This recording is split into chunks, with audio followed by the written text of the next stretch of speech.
ہمارے ہاں یوٹیوب پہ ایک آواز بلند ہوئی جی، بابے تے شاہی کوئی نہیں جی۔ سرکار دو عالم صلی اللہ علیہ وآلہ وسلم کی حدیث پاک، آقا نے فرمایا جو بڑوں کا ادب نہیں کرتا، چھوٹوں پر رحم اور شفقت نہیں کرتا، ہم میں سے نہیں ہے۔ ہمارا دین بڑوں کے ادب کے اوپر کھڑا ہوا ہے۔ اور اگر وہ یہ کہیں کہ جی پورا فقرہ تو یوں تھا، آپ نے پورا نہیں بولا، میرے نبی سا ہے ہی کوئی نہیں، تیرے بابے تے شاہی کوئی نہیں، تو وہ کون جاہل ہے جو کسی بابے کو سرکار دو عالم صلی اللہ علیہ وآلہ وسلم سے کمپیئر کرے گا؟ یہ تو پاسبل ہی نہیں ہے، دس is impossible.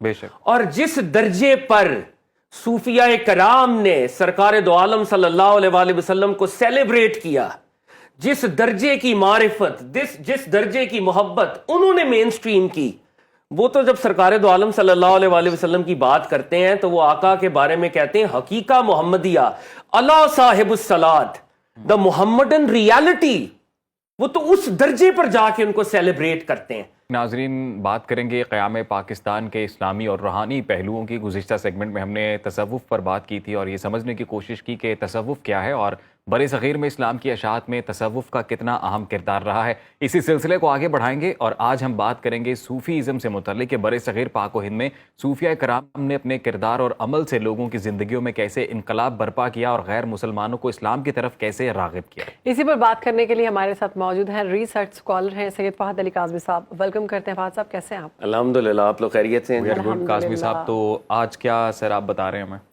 G thanks allot. آج بڑے کچھ کریٹیکل ایشوز کے پر ہم نے بات کرنی ہے پاکستان کے اندر، آف کورس کیونکہ ہم اسپریچول ہسٹری آف پاکستان کو ٹریس کر رہے ہیں، تو بہت سے یوٹیوب کے اوپر جو گوگل اسکالرز ہیں وہ ہمارے ان صوفیوں کو ٹارگٹ کرتے ہیں اور صوفیوں کے علم کو جانے بغیر ان کو ٹارگٹ کیا جاتا ہے۔ صحیح۔ اور لگتا یوں ہے کہ خدا نہ خواستہ نعوذ باللہ کوئی فرعون کی بات ہو رہی ہے، نمرود کی بات ہو رہی ہے، نعوذ باللہ یزید کی بات ہو رہی ہے، جب ان اولیاء اللہ کی جن کی کنٹریبیوشن ہے بر صغیر کے اندر، جب ان کے بارے میں بات ہوتی ہے تو لگتا ہے جیسے وہ گریٹسٹ ولن تھے، نعوذ باللہ۔ یہ ہو رہا ہے۔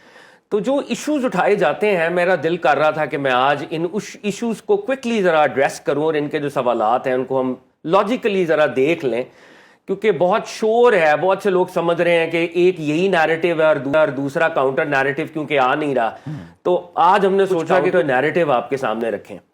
ہمارے ہاں یوٹیوب پہ ایک آواز بلند ہوئی جی، بابے تے شاہی کوئی نہیں جی۔ سرکار دو عالم صلی اللہ علیہ وآلہ وسلم کی حدیث پاک، آقا نے فرمایا جو بڑوں کا ادب نہیں کرتا، چھوٹوں پر رحم اور شفقت نہیں کرتا، ہم میں سے نہیں ہے۔ ہمارا دین بڑوں کے ادب کے اوپر کھڑا ہوا ہے۔ اور اگر وہ یہ کہیں کہ جی پورا فقرہ تو یوں تھا، آپ نے پورا نہیں بولا، میرے نبی سا ہے ہی کوئی نہیں، تیرے بابے تے شاہی کوئی نہیں، تو وہ کون جاہل ہے جو کسی بابے کو سرکار دو عالم صلی اللہ علیہ وآلہ وسلم سے کمپیئر کرے گا؟ یہ تو پاسبل ہی نہیں ہے، دس از امپاسبل۔ بے شک۔ اور جس درجے پر صوفیاء کرام نے سرکار دو عالم صلی اللہ علیہ وآلہ وسلم کو سیلیبریٹ کیا، جس درجے کی معرفت، جس درجے کی محبت انہوں نے مین سٹریم کی، وہ تو جب سرکار دو عالم صلی اللہ علیہ وآلہ وسلم کی بات کرتے ہیں تو وہ آقا کے بارے میں کہتے ہیں حقیقہ محمدیہ، اللہ صاحب الصلاۃ، دا محمدن ریالٹی، وہ تو اس درجے پر جا کے ان کو سیلیبریٹ کرتے ہیں۔ تو بہت ہی انفارچونیٹ بات ہے، اور مجھے کبھی کبھی لگتا ہے کہ جیسے آج میں آپ کا پروگرام بھی دیکھ رہا تھا، ہر درجے پر بدذوقی کی پیک کو ہم نے اٹین کیا ہوا ہے۔ ہم آرٹس کی بات کریں، ہم شاعری کی بات کریں، اور اب ہم ریلیجس اسکالرشپ کی بات کریں۔ جو اسکالرز بنے ہوئے they need to go to their schools basically. جس طرح کی لنگو وہ استعمال کرتے ہیں، مجھے تو حیرانی ہوتی ہے کہ یہ ریلیجس اسکالرز ہیں جو لینگویج ہی استعمال کر رہے ہیں۔ کاظمی صاحب، جو لوگ تنقید کرتے ہیں وہ سر حوالہ تو ان کتابوں کا جی میں اس طرف آ جاؤں گا، میں بالکل اس طرف آؤں گا۔ پہلا سوال جو وہ اٹھاتے ہیں وہ کہتے ہیں کہ جی تصوف سرکار دو عالم صلی اللہ علیہ وآلہ وسلم کے دور میں کہاں تھا؟ یہ علم کہاں تھا؟ صحابہ کے دور میں کہاں تھا؟ اسلام کے ساتھ اس کا کوئی تعلق نہیں ہے، یہ ایک پیرلل ریلیجن ہے، that's the lingo that they come up with۔ تو میرا ان سے سوال ہے کہ سرکار دو عالم صلی اللہ علیہ وآلہ وسلم کے دور میں علم الفقہ کہاں تھا؟ علم الحدیث کہاں تھا؟ صرف و نحو کہاں تھا؟ علم الرجال کہاں تھا؟ بھئی سرکار کے دور میں صلی اللہ علیہ وآلہ وسلم علم ایک وحدت تھی، اکائی۔ نالج کے اندر برانچز ہمیشہ بعد میں بنتی ہیں۔ نیوٹن کے دور میں نیوکلیئر فزکس نہیں تھی، نیوکلیئر فزکس آج ہے فار ایگزامپل۔ تو اسی طرح سرکار دو عالم صلی اللہ علیہ وآلہ وسلم کے دور میں علم الفقہ کوئی علیحدہ علم نہیں تھا، علم الحدیث کوئی علیحدہ علم نہیں تھا، تو جو باطنی روحانی علوم تھے وہ بھی سرکار کے دور میں ایک اکائی کے لیول پر ایگزسٹ کرتے تھے، اور جب سمجھا گیا کہ اب ٹائم آ گیا ہے کہ ان کو علیحدہ کمپائل کیا جائے تو ان کو علیحدہ کمپائل کیا گیا. تو یہ آپ کا سوال کہ جی سرکار دو عالم صلی اللہ علیہ وسلم کے دور میں کہاں تھا، تو یہ سارے علوم ایز اے ہول ایگزسٹ کرتے تھے. وہاں پر ہر صحابی اپنے درجے کا فقیہ تھا، محدث تھا اور صوفی تھا، مگر یہ ٹرم ان کے لیے ہم استعمال نہیں کرتے کیونکہ علم کی ابھی ڈیولپمنٹ ہونی تھی، اور اسپیشلائزیشن اور برانچز وہ ہمیشہ بعد میں بنا کرتی ہیں، اور وہ بعد میں بنی. اچھا ایک ایشو یہ اٹھاتے ہیں یہ کہ انہوں نے کہا جی کہ یہ صوفی جو ہیں ان کی کوئی اپنی الٹرنیٹیو آئیڈیالوجی ہوتی ہے، متبادل کوئی آئیڈیالوجی پہ کام کرتے رہتے ہیں. اتنے سچے ہوتے تو قرآن کا ترجمہ کیوں نہیں کیا انہوں نے دوسری زبانوں کے اندر؟ ان کا کام تھا قرآن کا ترجمہ کرتے. اب میرا ان سے ایک سوال ہے کہ ایک شخص جو ہے وہ گر رہا ہو، آپ پہلے اس کو ریسکیو کریں گے یا اس کو کہیں گے میں تمہیں سیفٹی سیکیورٹی پروٹوکولز کا 1 گھنٹے کا پہلے لیکچر دیتا ہوں؟ پہلے ریسکیو کیا جاتا ہے. سینٹرل ایشیا میں، ٹرکی میں، ساؤتھ ایشیا میں لوگ جہنم کے گڑھے میں گر رہے تھے، ان صوفیہ نے آ کے پہلے ریسکیو کیا کہ کلمہ تو پڑھو، توحید کا تو پتا چلے تمہیں، ختم نبوت کا تو تمہیں پتا چلے. ان کا مشن ریسکیو کا مشن تھا. they were rescuing لوگ جو جہنم کے گڑھوں میں گر رہے تھے. یہاں پر غالب اکثریت جو تھی وہ نان مسلمز کی تھی، اگر وہ کلمہ نہ پڑھتی تو ان کو قرآن کا کیسے پتا چلتا؟ اور بائی دا وے ایک سوال تو پھر آپ سے بھی بنتا ہے کہ اگر آپ فقہا کے ماننے والے ہیں، محدثین کے ماننے والے ہیں، تو ان کے پیروکاروں نے تبلیغ کی تو کہاں کی، اور انہوں نے ٹرانسلیشنز کیوں نہیں کی؟ وہ بھی ٹرانسلیشنز کر سکتے تھے. اگر یہ اعتراض آپ صوفیوں پہ لگا رہے ہیں تو یہ اعتراض تو پھر دیگر علمی روایتوں کے ایئرز کے پر بھی آتا ہے.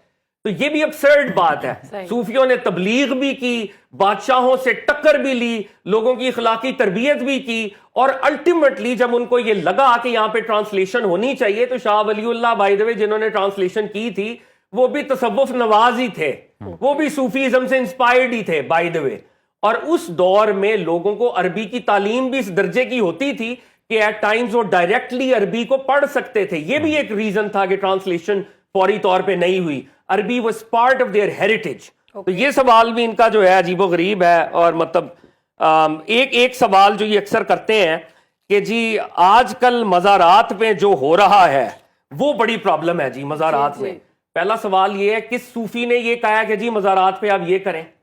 آپ مجھے شیخ علی بن عثمان اجمیری کی تعلیم سے بتائیں، آپ شیخ عبد القادر جیلانی، شیخ جنید بغدادی، بایزید بسطامی. بھئی مزارات پہ جو ہو رہا ہے تو کیا ہمارے مدارس میں جو ہو رہا ہے وہ اسلام ہے؟ ہمارے اسکولوں میں، یونیورسٹیوں میں، گھروں میں جو ہو رہا ہے وہ اسلام ہے؟ آئیڈیل تو کہیں بھی نہیں ہے. تو اگر مزارات میں پرابلم ہے that is a sociological problem, اور وہ صوفیوں کی تعلیم نہیں ہے. صوفیوں کے اپنے ٹیکسٹ کے اندر وہ تعلیم ایگزسٹ نہیں کرتی. اچھا ایک بات جو انہوں نے بڑی اٹھائی اور جس کے پر بڑی بات ہوتی ہے وہ آپ جیسے کہہ رہے ہیں کہ جی عبارات اور وہ ٹیکسٹ تو بھی انہی کتابوں کے اندر لکھے ہوئے ہیں نا. تو میں نے آپ کے پروگرام میں ایک دفعہ یہ کانورزیشن کی تھی کہ بھائی بات یہ ہے کہ ٹیکسٹ کو ایویلویٹ کرتے ہیں نا لوگ، پہلے ٹیکسٹ ایویلویٹ ہوتا ہے. ہمارے ہاں نہج البلاغہ کے اوپر ریسرچ ہوئی، لوگوں نے اس کے اوپر بات کی کہ، اور یہ انگلینڈ کے اندر ریسرچ ہوئی کہ 95% یہ لینگویج حضرت علی المرتضیٰ کی ہے. 5% ایسے ورڈز ایگزسٹ کرتے ہیں جو کہ حضرت علی المرتضیٰ کے دور میں عربک میں نہیں بولے جاتے تھے. کانٹینٹ انالیسز ہوتا ہے، ٹیکسچول انالیسز ہوتا ہے کتابوں کا، اور پھر اس بات کا تعین کیا جاتا ہے کہ یہ عبارت کسی ہستی کے ساتھ جب ہم ملا رہے ہیں کیا یہ اسی نے کہا ہے. کشف المحجوب 99% تو توحید کی بات کرتی ہے، ختم نبوت کی بات کرتی ہے. وہاں پہ یہ سیکشنز ہیں کہ انبیاء جو ہیں علیہم السلام اجمعین وہ اس درجے کی شخصیت ہے. کسی ایک نبی جن کا آپ کو نام نہیں آتا، سارے ولی اکٹھے ہو جائیں، اس نبی کا پہلا قدم اس سے سپیریئر ہوتا ہے. آپ نے یہ بتایا کہ کشف المحجوب میں یہ بھی لکھا ہوا ہے. پوائنٹرز اکٹھے کر کے بولتے ہیں کہ یہ ٹھیک نہیں، اس کے اندر ورڈز جو ہے اہل بیت کے بارے میں جو ہے کچھ باتیں ایسی ہیں جو کس میں کشف المحجوب، کشف المحجوب میں تو اہل بیت کی سیلیبریشن ہے. یہ کتنی حیران کن بات ہے کہ آپ نے اولیاء اللہ کو کہہ دیا کہ یہ اہل بیت کے خلاف ہے، نعوذ باللہ. کشف المحجوب کے اندر سیکشن ہے امام زین العابدین کے اوپر، امام محمد الباقر کے اوپر، امام جعفر صادق کے اوپر، جن کو امت سمجھ رہی ہے کہ وہ کسی خاص فرقے کے ہیں. صوفی کہہ رہے ہیں وہ ہمارے ہیں. امام علی رضا کے اوپر، معروف القرقی اتنے بڑے صوفی تھے، امام علی رضا کے مرید تھے، ان کے ہاتھ کے پر ان کی بیعت ہوئی. شیخ عبد القادر جیلانی حضور غوث اعظم، ان کا شجرہ جو ہے اماموں سے ہو کے، ائمہ اہل بیت سے ہو کے آتا ہے. اگر وہ اہل بیت سے محبت نہیں رکھتے تھے تو کون رکھتا تھا؟ بے شک. اب ایک سوال انہوں نے کیا، انہوں نے کہا جی دیکھیں یہ با یزید بسطامی کا نام جی یہ با یزید ہے، تو نعوذ باللہ یزید کی محبت میں یہ نام رکھا ہوا ہے. بھائی کیسے آپ یہ کہہ سکتے ہیں یزید کی محبت میں انہوں نے نام رکھا ہوا ہے؟ آپ نے ان کا دل چیر کے دیکھا ہے کہ وہ یزید کی محبت کرتے تھے؟ نعوذ باللہ. با یزید بسطامی وہ ہستی ہیں جنہوں نے کہا کہ مجھے امام جعفر صادق سے فیض ہوا ہے، میرے پاس جو علم ہے، میرے پاس جو اسپرچول کلیرٹی ہے وہ امام جعفر صادق کی وجہ سے ہے. سلسلہ عالیہ نقش بندیہ امام جعفر صادق سے ہو کر آگے چلتا ہے. بھائی آپ کے نام کے ساتھ اگر کسی کے نام پہ مرزا لکھا ہو اور ایک کنٹروورشل کیریکٹر وہ بھی مرزا ہو تو کیا آپ نے اس کے نام پہ مرزا رکھا ہوا ہے؟ تب آپ کہیں گے نہیں میری تو کاسٹ ہے مرزا، میں نے اس کے نام پہ مرزا تھوڑی رکھا ہوا ہے. تو بھائی ابا یزید اس دور کے اندر پتہ نہیں کیا حالات تھے جن وجہ سے انہوں نے وہ نام رکھا ہوا تھا. پھر یہ کہتے ہیں جی صوفی کہانیاں سناتے ہیں. بھائی صوفی کہانیاں سناتے ہیں، اقبال نے شاعری کی اور وہ کہانی کو کہانی کہہ کر سناتے ہیں. کیا ہم دوستویسکی کو، ٹولسٹوئے کو، یہ جو عالمی ادب ہے اس کو زیرو کر دیں؟ صحیح. دنیا آج مولانا جلال الدین رومی کو سیلیبریٹ کرتی ہے کہ جو مولانا رومی کا لٹریچر ہے وہ عالمی ادب کا شاہکار ہے، وہ پروفٹ صلی اللہ علیہ وآلہ وسلم کی مینیفیسٹیشن ہے. آپ اس لٹریچر کو کہہ رہے ہیں کہ جی اس کو آپ پھینک دیں. فہد صاحب ہمارا پروگرام کا ختم وقت ہے وہ ختم ہو چکا. بہت شکریہ آپ کا پوائنٹ جو ہے وہ پہنچ چکا ہے دنیا تک. اب فیصلہ لوگوں نے خود کرنا ہے.